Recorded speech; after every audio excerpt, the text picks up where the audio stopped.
अस्सलाम वालेकुम, मैं हूं आयशा। आप सभी का वेलकम है कुकिंग विद एपीएस में।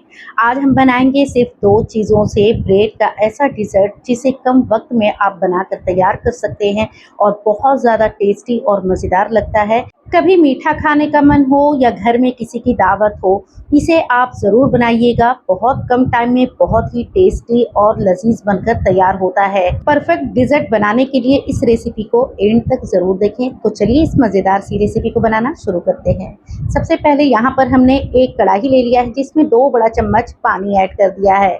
अब 1 लीटर दूध हम ऐड करेंगे जो कि फुल क्रीम का है, और आपको जो दूध लेना है फुल क्रीम का ही लेना है। यहाँ पर हमने कच्चा दूध का इस्तेमाल किया है, आप उबला हुआ दूध का भी इस्तेमाल कर सकते हैं। अच्छा, दूध डालने से पहले हमने पानी इसलिए पहले डाला है ताकि दूध जब उबालें तो बॉटम में चिपके नहीं।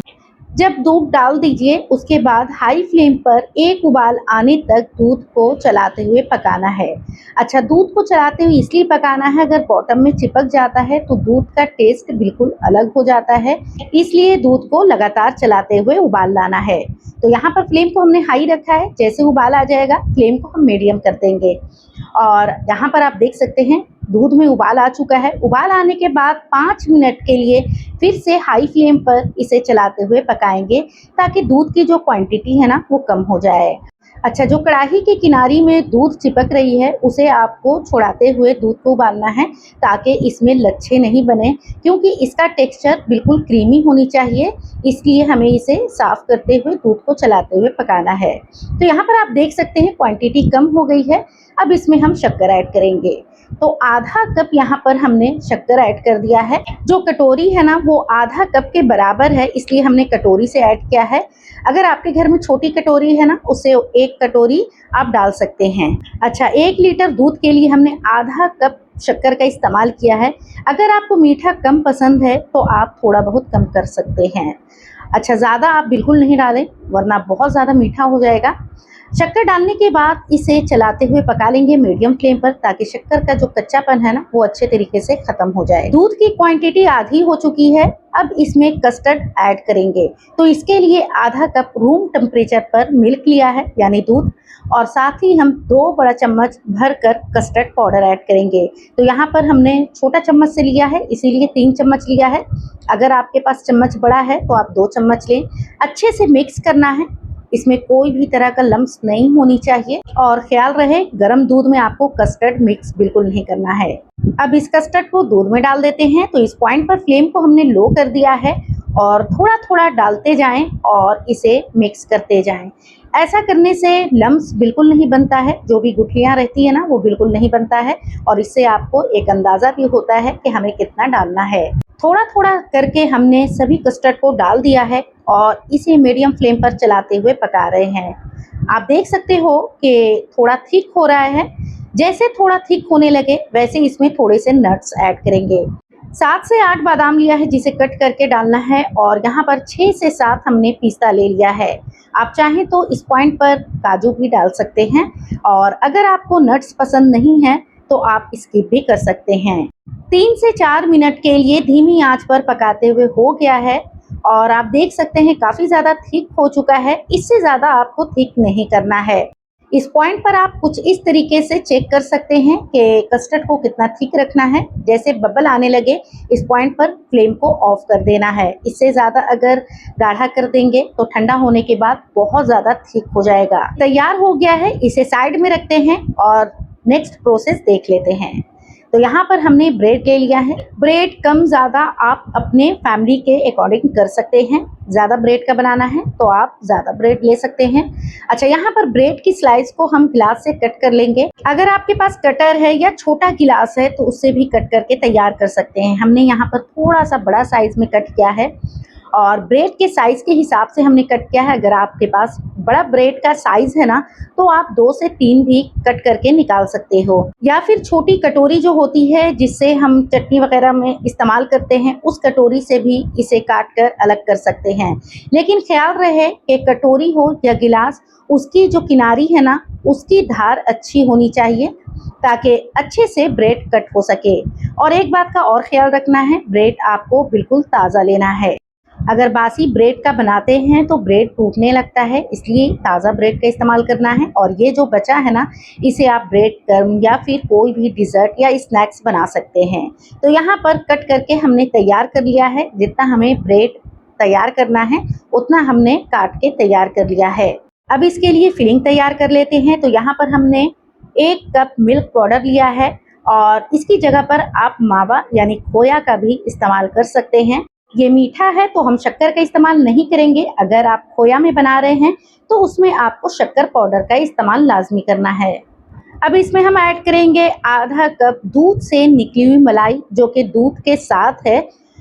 तकरीबन हमने 2 बड़ा चम्मच दूध साथ में ही ऐड किया है। थोड़े से हम नट्स ऐड करेंगे। बादाम और पिस्ता का हमने इस्तेमाल किया है। आप चाहें तो काजू का भी इस्तेमाल कर सकते हैं, या फिर बच्चों को पसंद नहीं है तो इस पॉइंट पर भी आप इसे स्किप कर सकते हैं। साथ ही हमने 1/4 छोटी चम्मच हरी इलायची का पाउडर ऐड कर दिया है। अगर आपके पास हरी इलायची का पाउडर नहीं है तो हरी इलायची के बीज को कूट कर इसमें शामिल कर सकते हैं। अच्छे से मिक्स कर लिया है। बहुत ज़्यादा ये हार्ड है तो इसमें 2 से 3 बड़ा चम्मच और हम दूध ऐड कर देंगे और इसकी कंसिस्टेंसी को एडजस्ट कर लेंगे। तो आगे हम आपको दिखाएंगे कि इसकी कंसिस्टेंसी कैसी होनी चाहिए। बहुत ज़्यादा रनी कंसिस्टेंसी भी नहीं होनी चाहिए और बहुत ज़्यादा थिक भी नहीं रखना है। अगर आप खोया का इस्तेमाल कर रहे हैं तो खोया की भी कंसिस्टेंसी कुछ इस तरीके से ही आपको रखना है। बहुत ज़्यादा हार्ड नहीं रखना है, थिक नहीं रखना है। तो ये देखिए कुछ इस तरीके से हमने तैयार कर लिया है। तो चलिए इसे हम अब ब्रेड में असेंबल कर लेते हैं। तो एक ब्रेड का स्लाइस हमने लिया है और इसके ऊपर 1 से 1.5 बड़ा चम्मच आपको फिलिंग को रखना है। तो अच्छे से चारों तरफ से लगा लेंगे और जो दूसरी स्लाइस है ना ब्रेड की, इसके ऊपर रख कर अच्छे से सेट कर लेंगे। ये देखिए इस तरीके से सेट करके जितने भी ब्रेड है ना सभी को इस तरीके से सेट करके तैयार कर लेंगे। ये देखिए जो हमने कस्टर्ड तैयार किया है वो काफ़ी ज़्यादा थिक हो चुका है, लेकिन पूरे तरीके से ये ठंडा नहीं हुआ है। अब कोई भी आपको डिश लेना है और उसमें सबसे पहले कस्टर्ड हम डालकर फैला लेंगे चारों तरफ से। ऐसा हम इसलिए करते हैं कि ब्रेड जब हम रखेंगे तो ब्रेड की नीचे की जो स्लाइस है वो अच्छे से कस्टर्ड में डिप हो जाए और कस्टर्ड ब्रेड के अंदर तक चला जाए। इससे ब्रेड जो है ना बहुत ज़्यादा नरम और रसमलाई की तरह बनकर तैयार होती है। अब एक एक करके सारे ब्रेड के स्लाइस को रखते जाएंगे और इस तरीके से हमने अरेंज कर लिया है और इसके ऊपर फिर से हम कस्टर्ड ऐड कर देंगे। अच्छा, इस पॉइंट पर एक चीज़ का ख्याल रखिएगा, कस्टर्ड जो है बिल्कुल गर्म होना चाहिए। अगर ठंडा हो जाए तो गर्म कर लीजिए, क्योंकि ब्रेड के ऊपर जब गरम कस्टर्ड हम डालते हैं तो जो ब्रेड है बिल्कुल रसमलाई की तरह नरम तैयार होता है, और ठंडा कस्टर्ड डालेंगे तो ब्रेड के अंदर तक बिल्कुल भी नहीं जाता है। इसलिए आपको गरम कस्टर्ड का इस्तेमाल करना है। अगर आप ठंडा कस्टर्ड इस्तेमाल कर रहे हैं तो उससे पहले आपको थोड़ा सा गरम दूध ऊपर से डालना होगा, तब जाकर आपका ब्रेड है एकदम नरम बनेगा। तो सारे कस्टर्ड को हमने डाल दिया है। ऊपर से कटे हुए बादाम और पिस्ता का हमने इस्तेमाल किया है। इस पॉइंट पर भी आप स्किप कर सकते हैं नट्स को, और इसकी जगह पर टूटी फ्रूटी आप डालकर सर्व कर सकते हैं, स्पेशली अगर आप बच्चों के लिए बना रहे हैं तो। यहाँ पर सारे नट्स को हमने डाल दिया है और जो टूटी फ्रूटी है उसे भी थोड़ा सा हम डालेंगे। अच्छा, कुछ लोगों का कमेंट्स था जो हम रिप्लाई देना चाहते हैं। कुछ लोग कहते हैं कि आपकी वीडियो बहुत ज़्यादा लंबी है लेकिन ये रेसिपी तो बहुत जल्दी बन जाती है। जी हाँ, रेसिपी बहुत जल्दी बन जाती है, लेकिन हमें एक्सप्लेन करना बहुत ज़रूरी होता है, क्योंकि बहुत नए लोग भी हैं जो देखकर कुकिंग करना चाहते हैं। जो लोग जानते हैं उसके लिए बहुत आसान होता है और जो लोग नहीं जानते हैं उनके लिए काफ़ी मुश्किल होती है। इसलिए हमें एक्सप्लेन करना बहुत ज़रूरी होता है ताकि जो मुझसे गलतियाँ हो वो हमारे व्यूवर से नहीं हो। चलिए तो रेसिपी की तरफ चलते हैं और आप देख सकते हैं कितना बेहतरीन डिजर्ट बनकर तैयार हो गया है। सिर्फ 2 चीज़ों से बनाकर हमने तैयार किया है। एक बार आप लोग जरूर बनाइएगा। रेसिपी अच्छी लगे तो फैमिली फ्रेंड्स में शेयर करना नहीं भूलिएगा। चैनल पर नए हैं तो चैनल को लाइक और हाइप भी जरूर कर दीजिएगा। फिर मिलेंगे एक नई मजेदार रेसिपी के साथ। अभी के लिए लेती हूँ इजाजत। अल्लाह हाफिज। Thanks for watching.